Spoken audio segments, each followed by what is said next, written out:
Hello, and welcome to the Paul Green Comedy PaulCast. It is August 16th, 2024. This is episode 256. Stand-up comedian, improviser, and actor Paul Green coming to you with my podcast, a podcast by a dreamer for all you dreamers out there looking to go for something big in your life or something small. Just whatever it is you are pursuing that seems exciting to you, that lights up your life. And I am just here to share what insights I'm learning as I pursue mine, for better or for worse.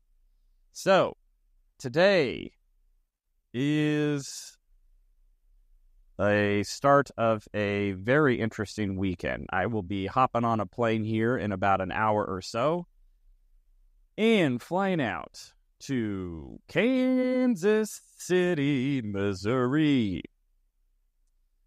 And I will be performing tomorrow night in St. Joe, Missouri, and performing with the incredibly funny and talented Elizabeth Weichert, who is self-producing a massive show. She has put so much work into this show. It is so awesome. She is just doing everything top-notch quality, and I just feel incredibly grateful that of the thousands and thousands of comedians who she has met over the years, no doubt that she has chosen me to be a part of the show. There's just one other comedian that I know of who is on the show. There might be a third, but ultimately it's going to be me, another comedian named Mandy, who I don't think I've met. And then Elizabeth will be headlining the show. So it's just incredibly exciting. Elizabeth had me come out to do one of her shows in around February. I think it was maybe February or March. And at that time, she was just self-producing a show in this little coffee shop. But I'll tell you what, she was busting the seams at that coffee shop. It was full to the brim of the mug. See what I did there? And super fun show. It was so fun. And she has upped her game. She has rented a gargantuan theater in St. Joe, Missouri. I think it's a 1,200-seat theater, she said. And I just love that. She just has that go big or go home attitude. She's just all in. She's high energy. She's so ambitious. If you haven't seen her social media channels, if you haven't seen her social media channels, do yourself a favor and look up Elizabeth Weichert, Elizabeth with an S. And her videos are just these high energy dance videos, and they are just so funny. And she has this playful intensity is probably the best way that I could describe it, because her videos are all serious, all intense, and yet she's doing the goofiest stuff. They're so hilarious. And she's a bit of a celeb. She is climbing up the ranks. Her social media channels have huge followings. All of her videos get huge, social media attention. The views and the likes and the comments and all of the things. And she has just put in a tremendous amount of work into building her social media channels. She told me once that for 2 years straight, she created, filmed, and posted 3 videos a day on her social media channel for 2 years. So if you do the math on that, 365 days a year, 3 videos a day. What's that? 900 plus 65 times 3. What's 65 times 3? Let's see. 65 times 2 is what? 130. Add another. That's 195. So we got 900 plus 195. So that's 1,095 videos a year. And she said she did that for 2 years, I think. So that's over 2,000 2,190. Is my math right on that? 2,190 videos that she posted before she found her niche, before one of her videos really popped off and communicated to her what her niche is and how she needs to approach social media moving forward. So I'll tell you, that sort of volume, that sort of focus, that sort of work, that's just how she is. She is a baller, and it's very humbling. It's very humbling, and means a lot to me that she values my comedic talent and wants me to be a part of these shows that she puts so much work into producing, and feels that having me be a part of that will be of value to her audience. So couldn't be more happy and excited to be a part of this massive show that she has been producing, putting so much work into, promoting the heck out of it. So that's what I will be doing. I'll be flying out to St. Joe here in a little bit, and that will pretty much take up my weekend. So couple of updates on the stand-up comedy side as well. So last night I had an opportunity to do an open mic at my hometown club, the one and only JP's Comedy Club. And the owner was gracious enough to give me 10 minutes of stage time at the top of the open mic. And there was a pretty big audience there. So how he does it, which is actually quite genius. I haven't seen any other comedy club do this with their open mics, but pretty much he has his regular Thursday night show. And so, there's an audience there to see the show. But then right when the show ends, he gets on stage and then starts the open mic immediately and just lets the audience know, hey, this show is over, but we're going to start the open mic. We'd love for you to stick around. If you need to leave, we ask that you just do it in between comics. But to get started, here's Paul Green. It's so like, it almost doesn't give the audience a chance to leave, which is genius. It's genius. And it's really great for me, and it's great for comics who then get a chance to start the open mic and keep some of those audience members there who had come to the previous show. So pretty much the entire audience stayed initially because, the Passover, probably shouldn't use that term, the transition from the show to the open mic was just so fast that like the audience didn't even really have time to be like, oh, our previous show was ended and now there's this other show. So anyway, I just hopped right on stage. I did a couple of my go-to jokes that I know are always funny, just so that the audience would kind of go like, oh, okay, we are still here, but this guy is funny, and, I brought a good energy. However, I then, so my goal was to try a bunch of new material. And I spent about 3 hours yesterday writing out some new material that it's not like brand new ideas I've had, but it's ideas that I've had over the last couple of weeks, the last couple of months that I had tried maybe at some other open mics, but I still wasn't really sure about it. And so I actually just went to the public library, plugged in some headphones. I had my meditation music going on, and I just wrote straight for about 2 hours. Then I had dinner, and then I wrote for about another hour. And I had some material that I felt pretty good about. None of it went that great.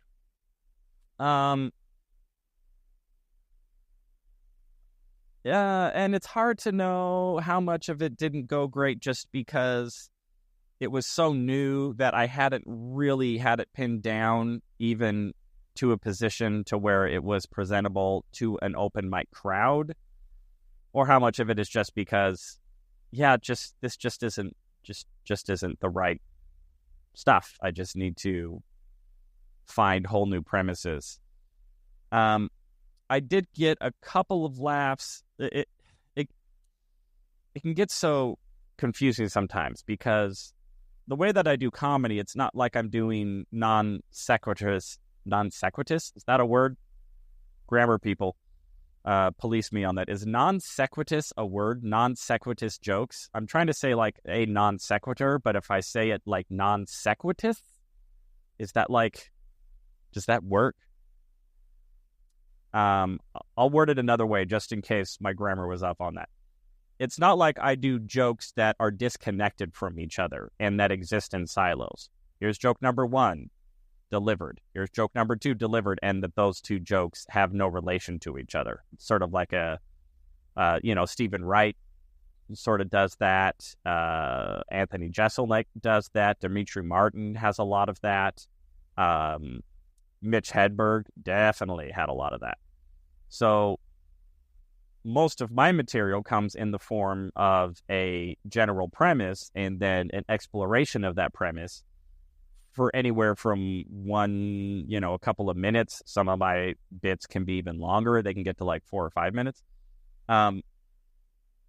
So what's a challenge sometimes is like I'll set up the premise and my first couple of explorations of that premise don't get a laugh, but then maybe something will happen like 2 minutes in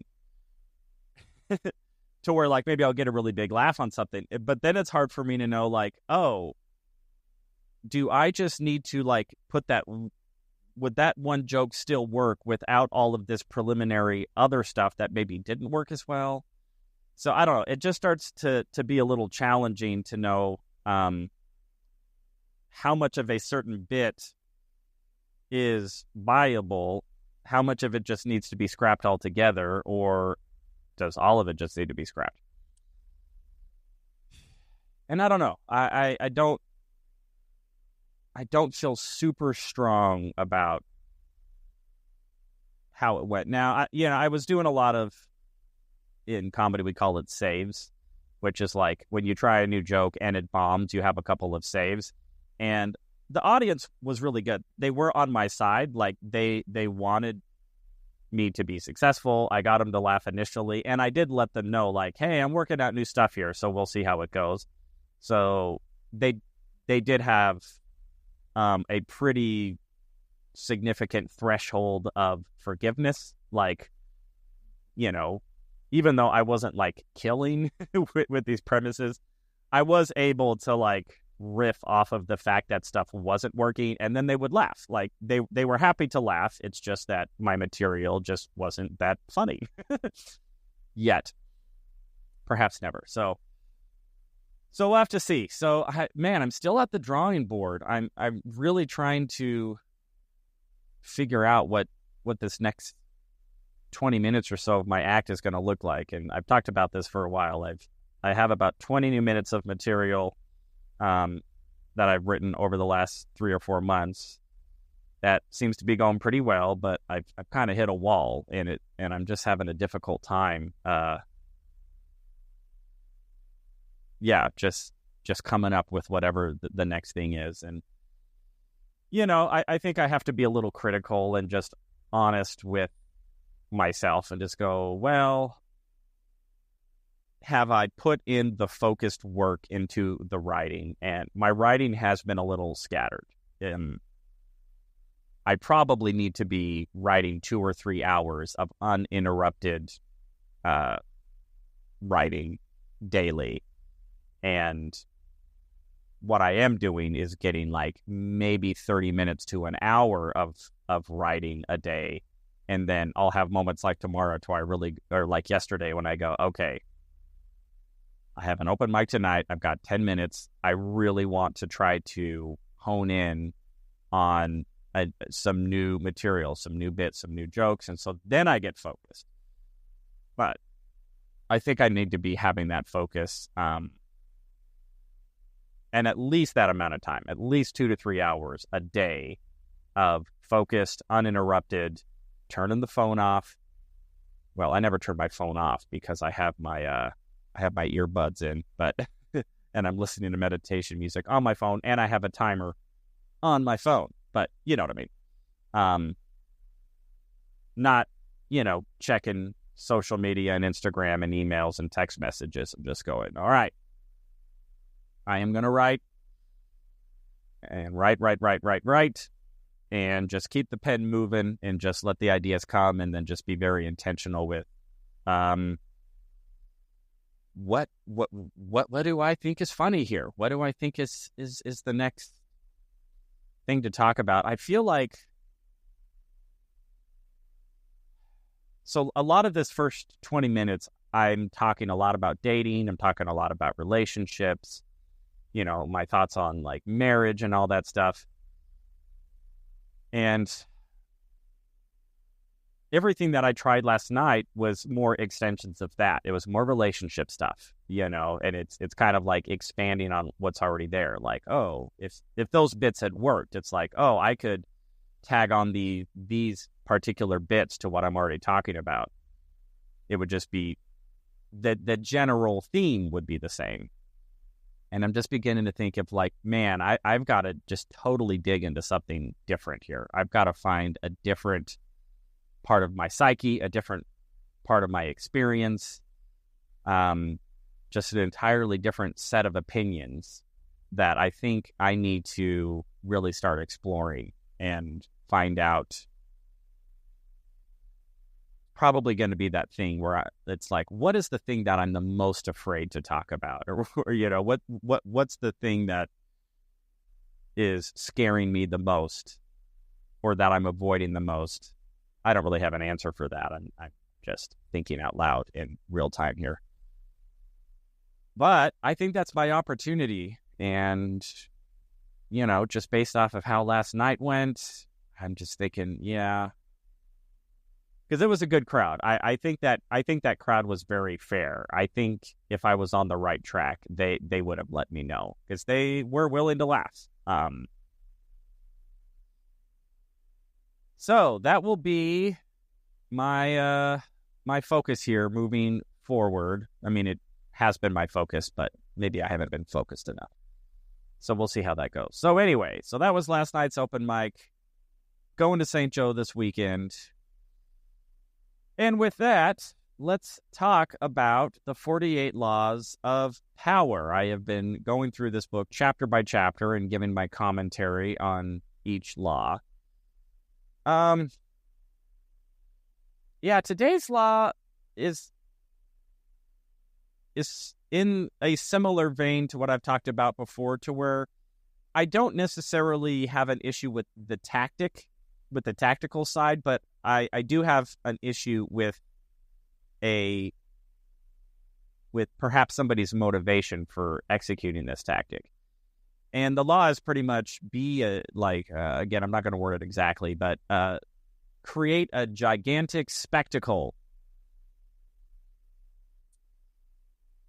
So here we go again, where it's utilize some sort of tactic, and in the book, it immediately uses the tactic in a deceptive way that produces a positive result in the short term for the people doing it.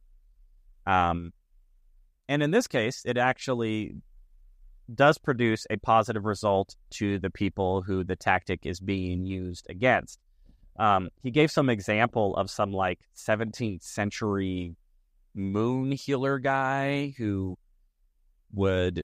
had people convinced that if they showed up to his to this venue or whatever that had windows that would allow the moonlight to come in, that people could then pay money to have this guy heal them of their ailments with the moon. And, and they just had to pay money. Just show up, pay money. This guy would say a little prayer, and then, the moon would be shining, and then all of these people were allegedly getting healed from lifelong ailments and blindness and, whatever. Oh, gosh. These last couple of days, I feel like I just start talking to myself into a philosophical spaghetti maze here. How do I feel about this? I'm against deception in any form. I am a fan of authenticity. I am a fan of honest intention. I am a fan of transparency. However, there is another side to this. So,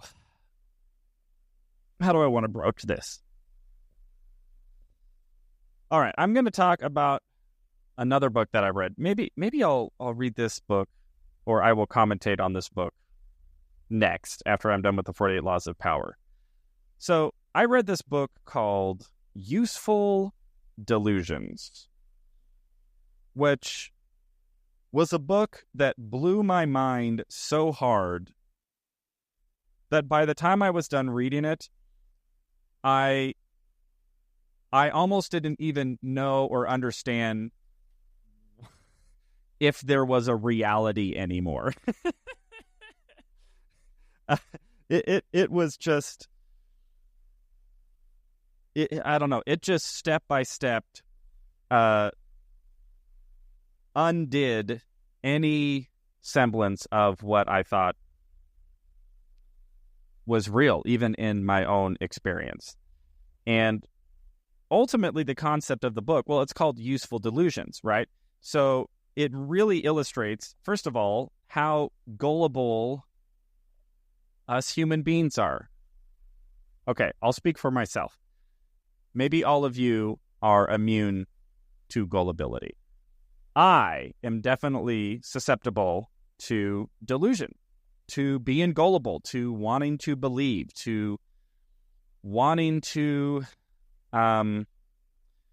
believe that there are supernatural powers and miracles and experiences, and that I can gain access, I can gain a shortcut by having the right connection to higher powers and, higher influences, and that, through meditation or prayer or ritual or whatever, that I will be able to have these incredible life experiences that are beyond the humdrum reality of my everyday existence. And what this book does is it really goes through, first of all, that phenomenon, but then it also talks about how there are so many delusions out there that even though the premise or whatever it is actually completely false, it's a complete fabrication, or it's a complete farce, or it's not based on any reality, that human beings' capacity to merely believe in that thing, even if it's not true, actually will produce tangible, positive benefits. Hence the term useful delusions, or in other words, delusions that are actually quantifiable and qualitatively beneficial. Which is why this book just blew my mind.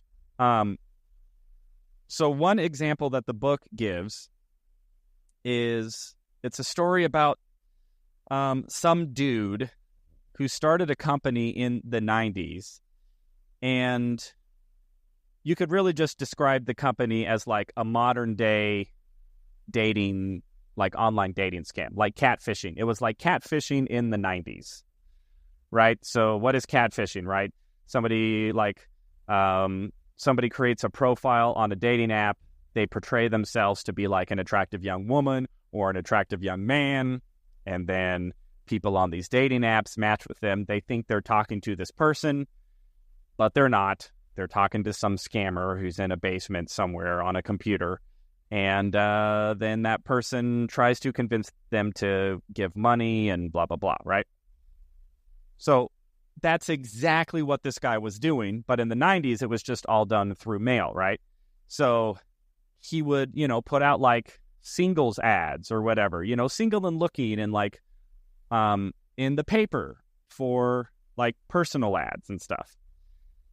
And he would portray himself to be like a woman or whatever, looking for a man to date. So these men would respond to the ad and write letters. And of course, these letters were just going to some office building in like Chicago or something. I can't remember where it was.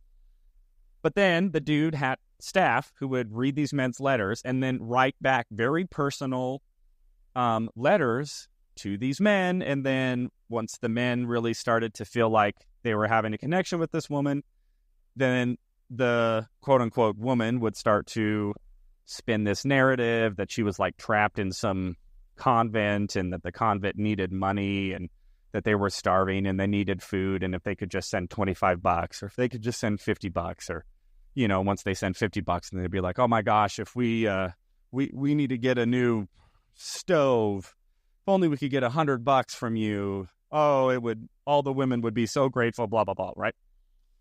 So of course these men who think they're talking to this real woman in this real scenario would just get wrapped up and just started sending money. And in reality, all that money was just going to this office building in Chicago.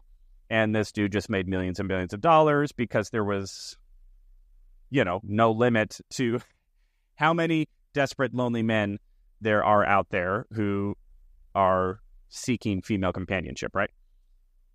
So ultimately, his scam gets discovered. I don't remember all the details of how that happened, but he ends up going to court and he gets arrested. And what was so fascinating is during the trial, some of these men who this guy had scammed out of their money and lied to showed up to court in the scammer's defense. And what they said ultimately was, yes, even though this was a scam, it saved my life. I was in such a bad place. I was ready to end it all.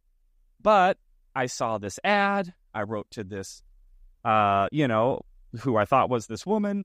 And just the anticipation of getting a letter back kept me going for a week. And then when I got a letter back, it made life seem worth living again. And then that correspondence is what kept these men like alive. It like saved their lives, and like more than one. So, I mean, what do you do with that? And that's why I'm so conflicted to say that, creating a big spectacle, as this law of power suggests, and creating a delusion of grandeur, or creating a big, I don't know how to say it, like a big ruse or whatever it is that excites people or makes people believe in something beyond themselves or in a higher power, or elicits, a big emotional response. Oh gosh, I don't know what to do about that, because again, I'm not a big fan of deception. I'm not a big fan of manipulation. I'm not a big fan of using the beautiful element of the human spirit that wants to believe and wants to believe in a higher power and wants to believe in a God, or wants to believe in healing, or wants to believe in miracles, or wants to believe in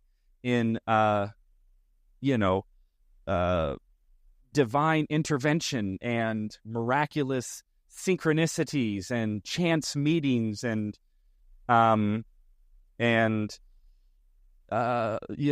unexpected opportunities that fall in one's lap, and feeling like, that was a result of some religious ritual or a prayer or a meditation or some sort of karma, or, was a benefit of,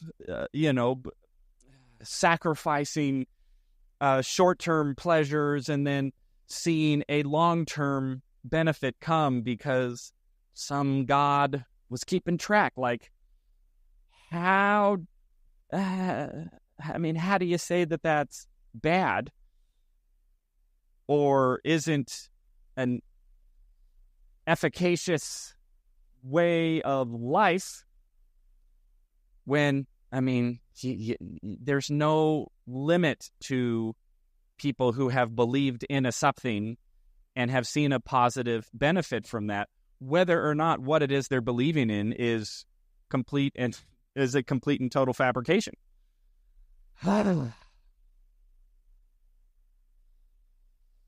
Yeah, my friends, I don't know what to do with that. I do not know what to do with that, to be honest. I actually remember, so a couple years ago, I paid a lot of money to to go hear like a self-help guru guy. He's way into meditation, and that if you meditate and if you focus, and that you can realign the universe, and that God will, you can attract your dreams to you faster if you are believing in this spiritual practice of meditation, and if you do it in this certain way that, in his method that he has developed, that your life will be so much more better, and that you'll have everything you've ever wanted and hoped and dreamed. And, I paid a bunch of money to go hear this guy. And,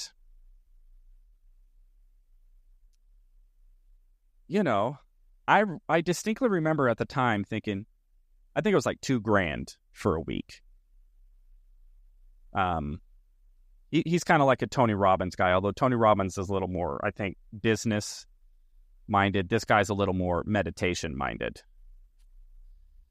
And and by the way, I went to Tony Robbins too, so there you go. You see, I'm just as gullible. I'm just as I want to believe that there are people out there who have certain answers, and that if I just pay them money, they'll give me those answers, and then my life will drastically improve, and I will have miraculous experiences and abundance of wealth and abundant relationships and miracles. And so, I don't know. And I have had positive benefits from that stuff. So, again, I'm talking in circles here. But so anyway, I'm jumping ahead here. So I go to this guy. He had his convention in Denver. And I remember thinking, okay, I'm going to give $2,000, but it's going to be worth it because I'm going to go to this guy, and then he's going to teach me some meditation principles and how to access the infinite universe of change, and then I'm going to learn how to attract so much wealth in my life that $2,000 won't even matter, right? Which was also his sales pitch, which worked because I gave him the money, right?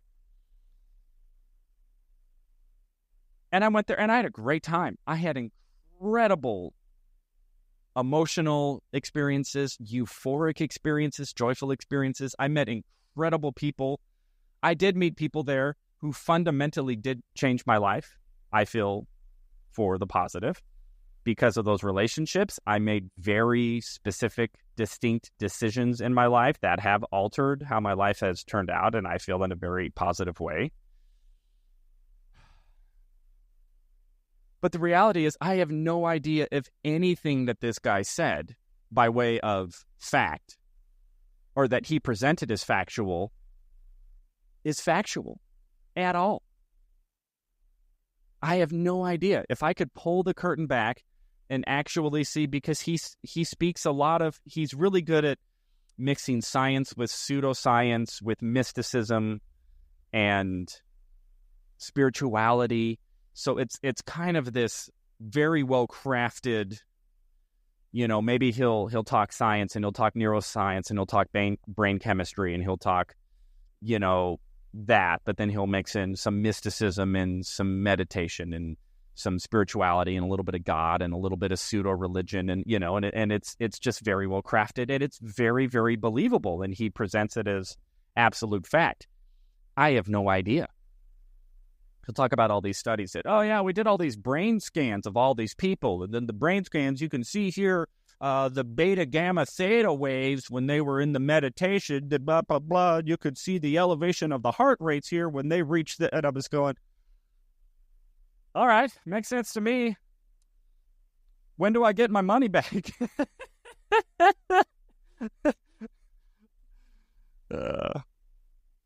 And when I say money back, I don't mean I want a refund. I mean, like, cool. When am I going to see some tangible results to all of this great meditation? And I had a great experience. I legitimately had a great experience. So what do you do with that? Because that's part of being human, is the desire to believe and the desire to desire. And every business, every advertisement, every religion, every self-help guru, every product, every life coach, everything is I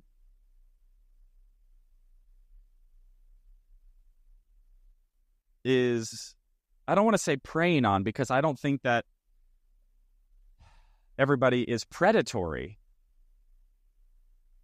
But that reality definitely lends itself to a significant amount of predatory behavior. But then there are plenty of people who actually have positive intent, who are also going to use the fact that human beings are prone to believe. And are still selling a product. I'm selling a product. I'm selling a product of laughter. I'm selling a product of comedy. And I definitely desire, or I'm seeking to definitely attract people to come to my comedy show, because I want them to feel an elevated sense of emotion and laughter and joy, and I want them to feel like I'm a spectacle, like, oh, I'm a big time comedian and I'm a big time celebrity, and so you need to pay me money to come to my show so that you can feel this elevated emotion. So it's hard for me to be critical of that, especially given the reality that even people who are doing it deceptively, there is so much evidence that even if it is a deception, that there are positive benefits. Like, the men whose lives were saved because they actually believed they were sending a letter to some woman in a convent, and it saved their life. And if that guy had not created that deception, then those men might not have survived. And I don't know. There's plenty of evidence for that too. It really can just be pared down to the placebo effect.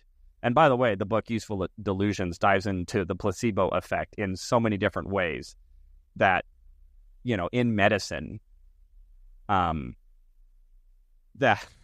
just, honestly, after reading that book, I pretty much no longer believed in medicine.